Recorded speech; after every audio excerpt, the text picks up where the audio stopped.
सवाल ये है कि क्या पेट्रोल माफिया जीत गया है और हुकूमत और आवाम हार गई है। दूसरा सवाल ये पैदा होता है कि 26 तारीख की रात को ये कीमतें क्यों बढ़ाएगी।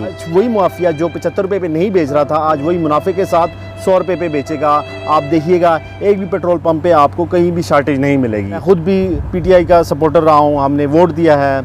अगर हम पीटीआई पे तनकीद कर रहे हैं इससे ये मतलब नहीं है हम किसी दूसरी जमातों को सपोर्ट कर रहे हैं। बिस्मिल्लाहिर्रहमानिर्रहीम, मेरा नाम है मेहरान खान और आप मुझे देख रहे हैं मेरे यूट्यूब चैनल पर।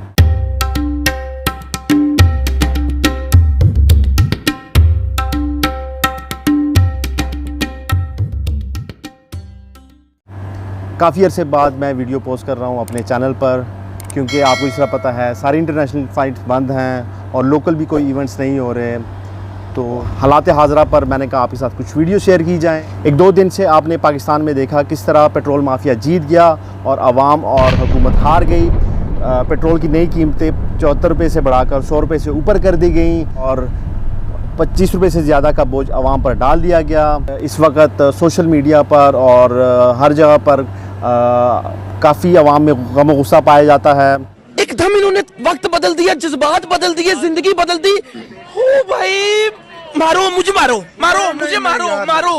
नहीं, ये मजाक हो रहा है। एक सेकंड यार, मजाक हो रहा है। सवाल ये है कि क्या पेट्रोल माफिया जीत गया है और हुकूमत और आवाम हार गई है। दूसरा सवाल ये पैदा होता है कि 26 तारीख की रात को ये कीमतें क्यों बढ़ाएगी। जब आवाम को रिलीफ देना होता है तो हमेशा महीने की यकम तारीख का इंतज़ार किया जाता है, लेकिन जब बम गिराना है तो आप किसी वक्त भी गिरा सकते हैं। तीसरा और अहम सवाल ये पैदा होता है, जब हुकूमत ने आवाम को रिलीफ देना था तो ये कहा जा रहा था कि जो आलमी मंडी में पेट्रोल की कीमतें कम हुई थी उसका फ़ायदा आवाम को 1 से 2 महीने में के बाद दिया जाएगा, क्योंकि जो ऑर्डर उस कीमत पे दिए गए थे उसको आते आते कुछ टाइम लगता है। लेकिन जब ये कीमतें बढ़ाई जा रही हैं तो उसमें इसी बात का तयन क्यों नहीं किया जा रहा और इसी बात को क्यों नहीं फॉलो किया जा रहा कि अगर पेट्रोल की कीमतें अभी बढ़ी हैं इंटरनेशनल मार्केट में तो आप उसका इफ़ेक्ट 1 या 2 महीने बाद आने देते हैं। एक और बुनियादी अहम सवाल ये है कि इतना बड़ा इजाफा यकमुश्त क्यों किया गया। ये थोड़ा थोड़ा करके भी किया जा सकता था। जब आवाम को रिलीफ देना होता है तो 2 रुपये 3 रुपये कुछ पैसे, लेकिन जब आप इजाफा कर रहे हैं कीमतों में तो आपने एकदम इतना ज़्यादा इजाफा कर दिया। जब पेट्रोल की कीमतें कम हुई तो आपने देखा किस तरह पेट्रोल का माफिया सरगर्म अमल रहा और किस तरह पेट्रोल की मसनूई किल्लत पैदा की गई। ठीक है, आज वही माफिया जो 75 रुपये पे नहीं बेच रहा था आज वही मुनाफे के साथ 100 रुपये पे बेचेगा।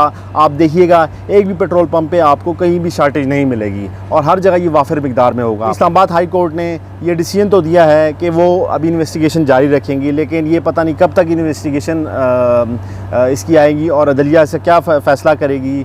लेकिन आप सब कुछ आपके सामने है किस तरह इसकी 75 रुपये पे रोका गया और अब बिल्कुल फरावानी होगी, हर तरफ पेट्रोल की नहरें बह रही होंगी इस 100 रुपये पे कीमत पे आने के बाद। कीमतों में एकदम इजाफे की वजह ये भी बताई जा रही है ताकि हुकूमत को एकदम जो 700 अरब का खसारा है बजट में वो पूरा करने में मदद मिले, क्योंकि इस पेट्रोल की कीमतों के बाद तकरीबन हुकूमत कह रही है कि हमें तकरीबन 300 अरब रुपये कमाने का मौका मिलेगा और हमने महीने के आखिर में और महीने के स्टार्ट में तनख्वाहें देनी हैं, थोड़ी सी हमें वहाँ से रिलीफ मिलेगी। बहरहाल मेरा अपना ज़ाती तजिया ये है कि जब हुकूमत ने पेट्रोल की कीमतें बहुत ज़्यादा कम की थी तो उसने बहुत ज़्यादा उम्मीदें आवाम को दिला दी थी और ये पीटीआई ने वही काम किया जो कि इलेक्शन से पहले किया कि वो आवाम की तौक़ुआत इतनी ज़्यादा कर देती हैं कि जब पीटीआई की हुकूमत उन पर पूरा नहीं उतरती तो काफ़ी सारा तनकीद का निशाना बनाया जाता है। तो अगर आपने कीमत बढ़ानी भी है तो आप तवातर के साथ आस्ता आस्ता बढ़ाएं, अगर आपने कम करनी भी है तो आस्ता आस्ता कम करें और अपने आवाम को गलत एक्सपेक्टेशन मत दें। खुद भी पीटीआई का सपोर्टर रहा हूँ, हमने वोट दिया है।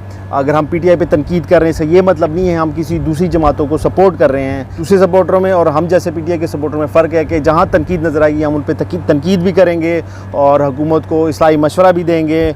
इस वक्त तकरीबन पीटीआई अपनी 2-2.5 साल की हुकूमत पूरी कर चुकी है। फवाद चौधरी के खिलाफात सामने आ रहे हैं और उन्होंने ऑलरेडी बता दिया है कि किस तरह पीटीआई के अंदर जो सीनियर पार्टी रहनुमा थे उन्होंने नुकसान पहुँचाया। इस वक्त तक तो हम यही पीटीआई को मशवरा दे सकते हैं कि अभी भी टाइम है, आधा टाइम है आपके पास, होश के ना हुलने और आवाम को कुछ रिलीफ दें, वरना आपका भी वही हाल होगा जो दूसरी पार्टी का होगा।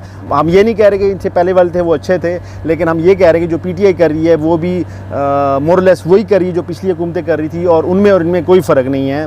ये था हमारा आज की वीडियो। अगर आपको वीडियो पसंद आई हो तो मेरे चैनल को लाजमी सब्सक्राइब करें और लाजमी कमेंट्स में बताएं कि वीडियो कैसी लगी। हम दुआई कर सकते हैं पाकिस्तान के लिए और पीटीआई के लिए कि अल्लाह ताला उनको हिदायत दे और पाकिस्तान को सही मानों में मदीना जैसी फ़लाही रियासत बनाएं। दुआओं में याद रखिएगा और जाते जाते मेरे चैनल को लाजमी सब्सक्राइब करें।